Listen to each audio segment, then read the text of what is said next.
I view death pretty much as he did. It's not the end, it's a transition. And I believe, as he did and does, that we were born in sin, but we were saved by God's grace. And that the way he lived his life, loving people everywhere and serving everybody as God's child, came from his mother and his grandfather.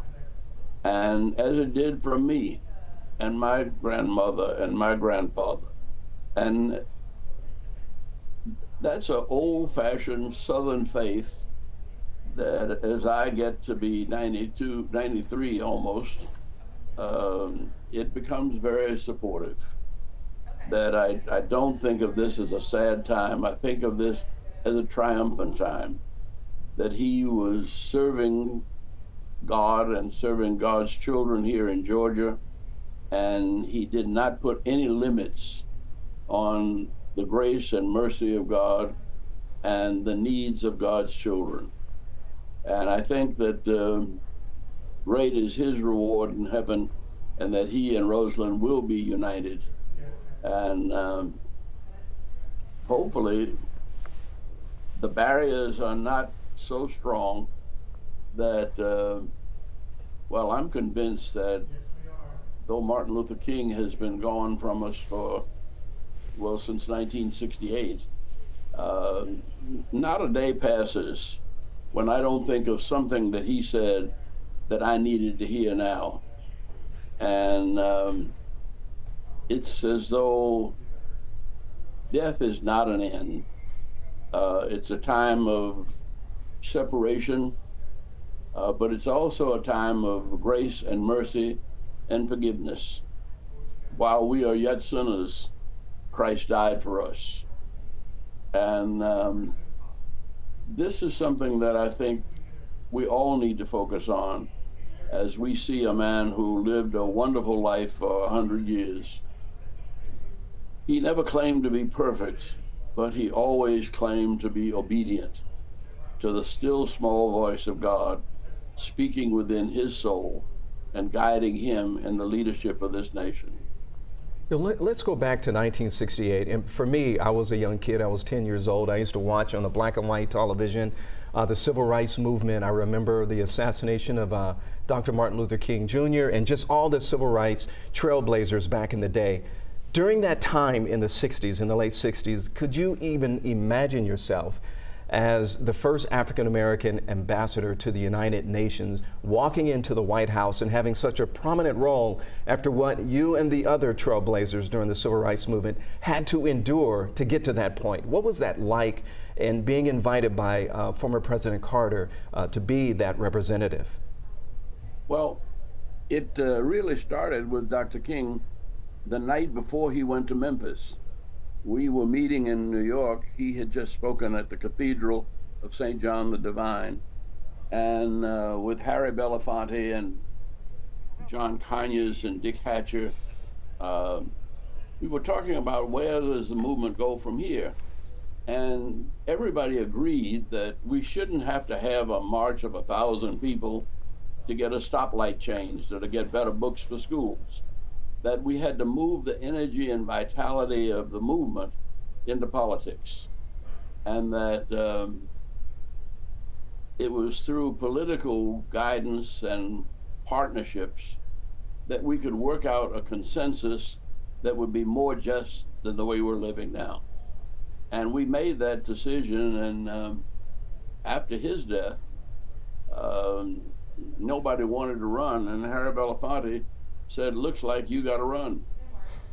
And I ended up running and winning. And I think that one of the most important things that happened to me as I was campaigning was that I met Jimmy Carter, and I realized that this movement for human rights and for decency and justice for all was going on at many levels. It wasn't just black people.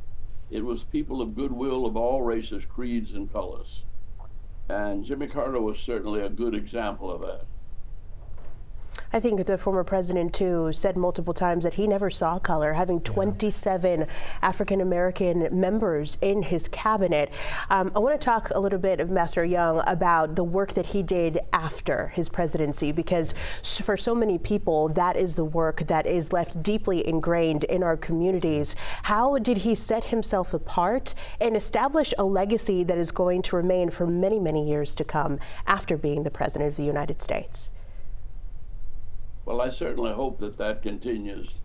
And there are many thousands of people that I've met all over the world that have been inspired by Jimmy Carter's mission as president, but also his service to humanity as a private citizen.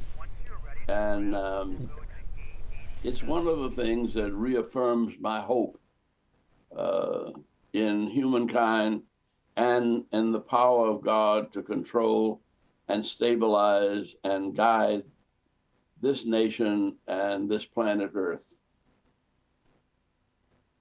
One more question. I have one more question for you, sir. And I know we've been talking a lot about the legacy of the former president, the 39th president of the United States, his impact not only in Plains, Georgia, but also across the United States and around the globe.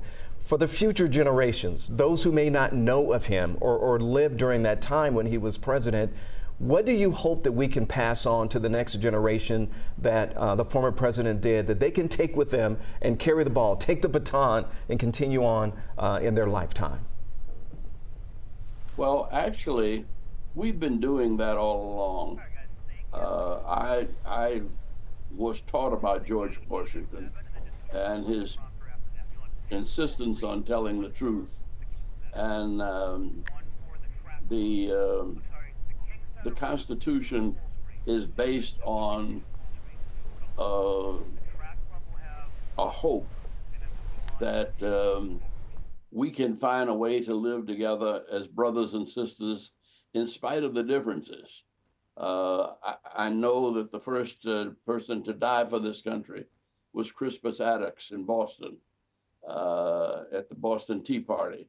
But I also know that the second president of the United States was the only member of the cabinet and the founding fathers that did not own slaves.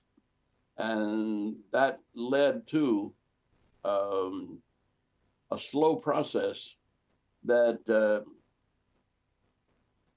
I feel as though we have to keep going. And it's never easy. Change does not come automatically, but you have faithful men and women like Jimmy and Rosalind Carter, and I did not see that in them when I first met them, but I saw it in his mother, who at 66 years old went to India as a nurse and missionary, and his son, Chip, who was just a person who grew up without any sensitivity of, he was completely free of racial insecurities that most of us bear. And so I saw this in a family, and I saw it happening in the people that he chose and that chose him to work for him as president. So freedom is a constant struggle. And truth forever on the scaffold, wrong forever on the throne. But the scaffold sways the future, for behind the dim unknown standeth God within the shadows, keeping watch above his own. Well spoken, Ambassador Young. We really appreciate your time. I know a lot of folks want to speak with you this evening, and we thank you for sharing, putting all this into context and sharing your experiences, not only with your generation, but for the generation today. Thank you, sir. Very good. God bless you. God bless you too. God bless you as well. And God bless America. There you go. Yes, Amen sir. to that. Well, we do want to continue talking about the different reactions to the former president's passing.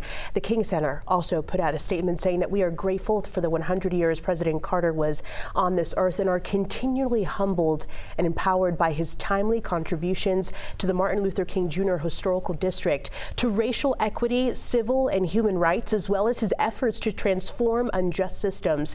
If we had 10 more Jimmy Carters, maybe our world would be a different place. In a statement from the Atlanta Track Club today, as governor of Georgia, Carter served as the official starter for the 1971 AJC Peachtree Road Race, reflecting his dedication to community and love of running. And our thoughts are with the Carter family as we honor his enduring legacy of kindness and service.